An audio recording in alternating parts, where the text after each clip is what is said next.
Hey guys, welcome back to World of Warships Legends.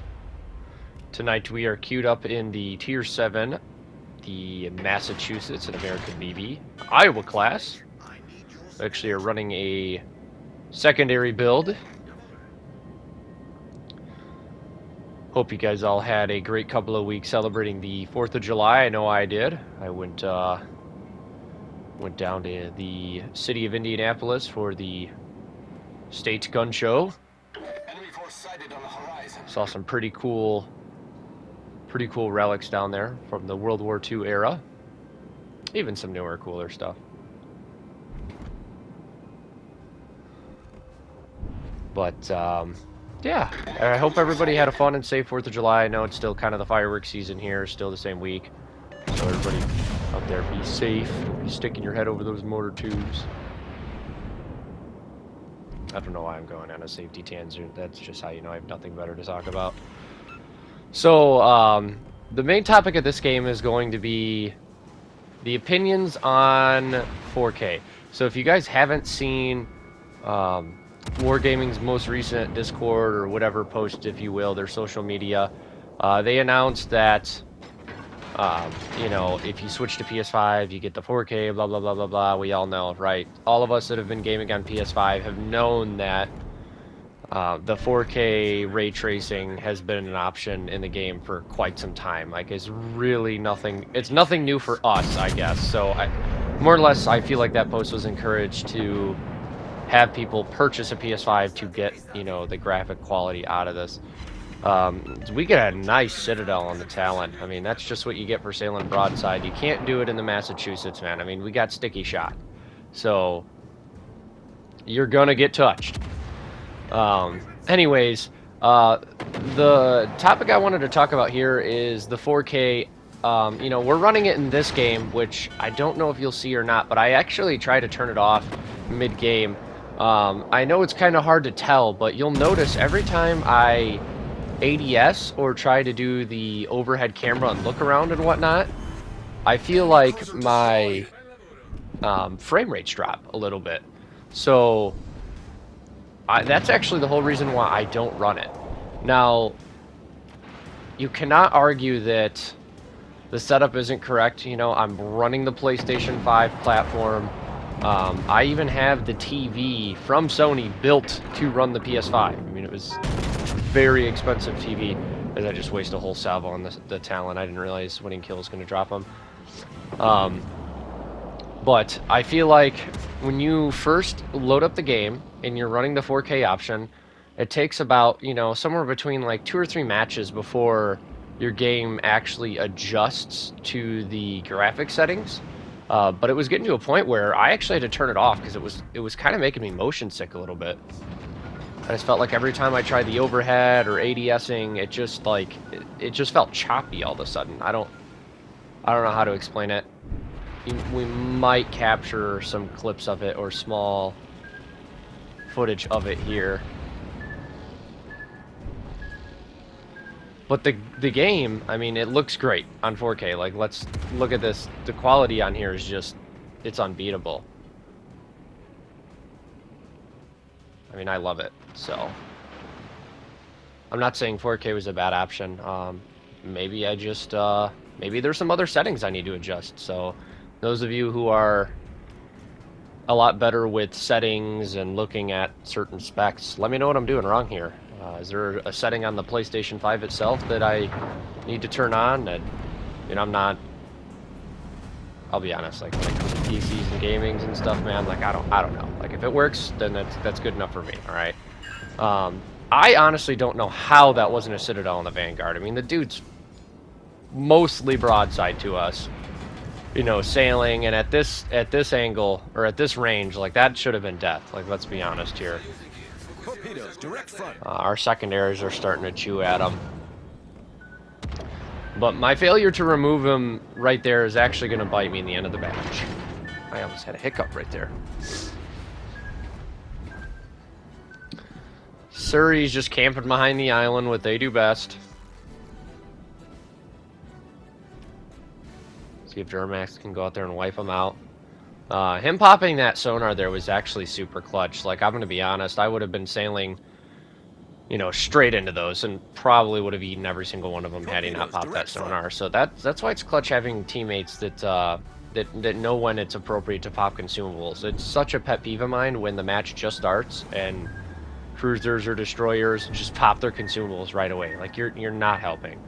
I know there's destroyers that are capable of sending torps across the map, but most of them have slow torps, like the Black and Sumner, stuff like that, Gearing, right? They all have torps that can reach obnoxious ranges, but they're not fast. And most of the time you can spot them well ahead of time, even in a battleship. I know it says I could shoot over the island. I was just trying to get a gauge on what the Surrey was actually doing, because I didn't want to waste a salvo here. He's going to try and torp me with Duramax sonar up. He's had that spotted for light years, so we're going to be able to turn away and avoid that entire rack of torps. So unfortunately for Surrey, you're not sinking me today, pal. And I mean, look at 8.3 kilometers. My secondaries are still hitting them. Now, this isn't Bismarck secondaries where it's just like, you know, 1,000 secondaries landing every 5 seconds. It's not one of those builds. I still kind of run a semi-accuracy build to the extent. I mean, it is an Iowa-class battleship, so we need to be able to remove people when we can. And just like that, I wasn't paying attention to my crossfire. Vanguard ends up taking out a gun, or whoever it is, off my bow here. Alabama, so another Iowa class. And Alabama's actually one of my favorite ships in the game. Quite similar to the Massachusetts, but instead of having the 50 cals, it's got the 45, so you don't overpen as much. At least that's what I notice. But at the same time, he does not have the secondaries that Massachusetts has, even if he's running a secondary build.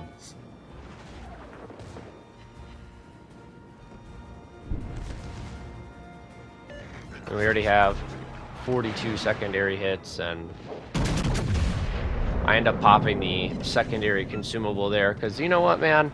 Secondaries really don't make or break a situation in this, but if I could like set a fire or two while he's on damage con, like that's huge for me. Even if it's just one, just like that.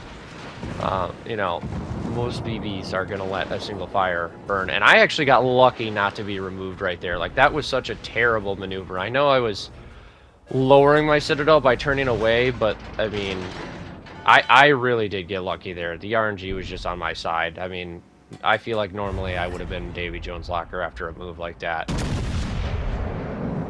And look at that. That was a railgun right there. Like, all three of those were super tight. No making inappropriate comments in the comment section after that. But yeah, that was accurate. And he takes out a main battery. You'd love to see that. It's so weird that it would be that one, too. Like, you'd think it would be the rear turret. But somehow all three. And of course, Buff Guard's over there sailing around. He's doing the throttle jockey, sitting broadside. But I got news for him. It ain't going to work out for him late game. So you can see we got the 2-to-1 cap advantage with C being contested right now. I actually don't know who's over there. Surrey finally goes down. It's about time. But we're going to sit here and kind of kite away and lure this Alabama into some more firepower. These are the kind of things you got to pay attention to as battleships. You got to know when someone's leading you into a trap. I mean, that's essentially what this was. I knew I had additional teammates over here to help me focus him down, and I'm just chunking his superstructure. I get another fire on him with my secondaries, and this is just not going to be it for him. We're still chewing them with the secondaries. We're at 103,000 damage. Again, not a super high damage game so far. This isn't going to be a 200,000 damage game by any means, but this is just kind of like a Q&A video, if you will, or a rhetorical question video, if you will. But I mean, look at that. I mean, I'm just chunking this dude. We've already got, I believe, one fire on him, if not more, from our secondaries. And this is why I love the Massachusetts, just the sheer firepower of secondary batteries. And unfortunately, we don't get the close quarters expert there. The Helena ends up getting the kill with a fire, which is still good. We totally didn't need to be. And look at this. This is just like, this has to be death for him. I mean, I'm angled out.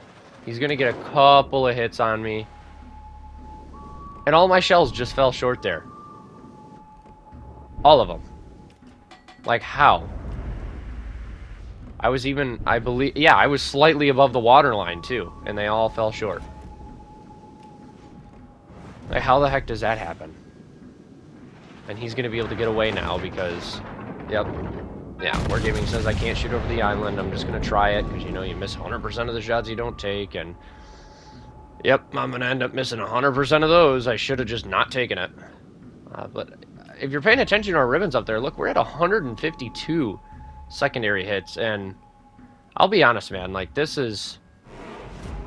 I'm not comparing it to the Bismarck here, but you just... Nobody really expects that out of an American battleship, to have just an abundance of secondaries.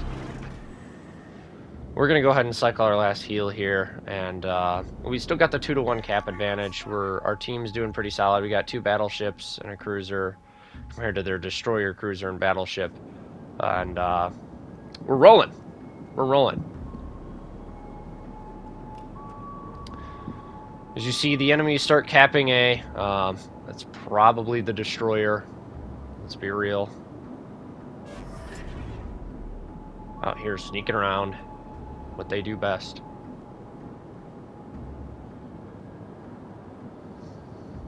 I'm trying to stay away from that gap there because I feel like I know torpedoes are coming. Vanguard's still sailing around over there. I'm not going to be able to lob the island. We're not in Atlanta, so that's just not going to happen. And just like we said, there comes the torpedoes, and you're going to see here, Helena is just not paying attention. That's just what happens when you sail in a straight line. You eat a wall of torpedoes.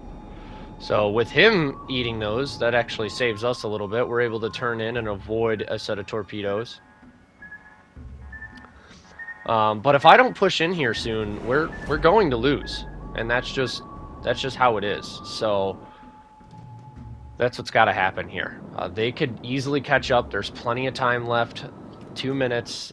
You know, we're roughly 100 points ahead. With me being low health, and like, how did I not die there again? You know, I mean, I guess with the shells falling short, I got a little bit of revenge there, if you will. So that's just how it goes. You can see our teammate, whoever's in the C, is out there taking C to kind of counteract that.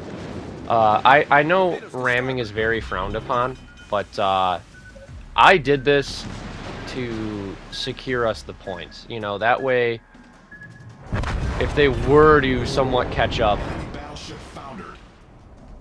it's going to take them a little bit longer too. You know, so right now it's a 1-to-1 cap advantage. You know, it's just this guy in the Veneto, and they have the 2-to-1 advantage. But what's nice about him is everybody's at A, so he's got, you know, that destroyer's not going to make it across the map in less than a minute.